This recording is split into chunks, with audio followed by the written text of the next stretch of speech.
Well, when some people think about history, it's kind of a classic chestnut that it's sort of, unless you're teaching history, what could you possibly be doing with that major? And in fact, I think history gets a bad rap, as do a number of humanities and arts majors in that regard, because there are a good number of things that our history majors are absolutely equipped to do when they go out into the world after their time at Co. Some of the typical ones that seem more obvious to people would be obviously becoming a teacher of history in some way, or ending up in museum work of some kind, whether it's related directly to history or to something else, or to go into library science, to end up in libraries or archives working with books and information and research and these sorts of things.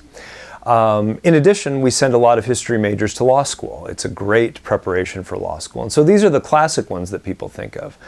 But then you get beyond that and you realize that history is such a classic liberal arts major. It prepares people to do almost anything that they would want to do. And some people fear that. They sort of want to know exactly what it leads to and don't see that, in fact, its flexibility is part of the genius of it.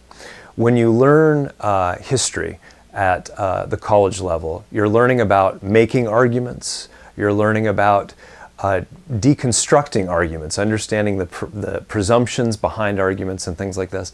And when we think about life and we think about work, how much of our time is spent in one way or another making an argument about what should be done? Whether it's with our family, whether it's on vacation, or whether it's at one's work or one's business. Where should we spend our money? Where should we send the team to do their work? What research is most important to understand what we want to do?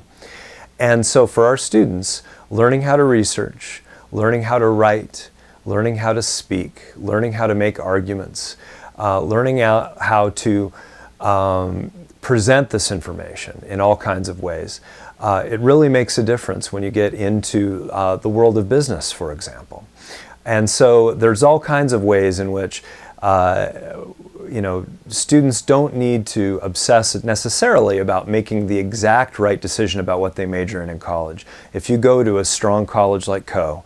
and you choose something you're interested in and do it well during your 4 years, you're absolutely going to be equipped with skills and abilities and insights that are going to make you a really, really good worker and a really, really good citizen and person in your future years after you leave the college.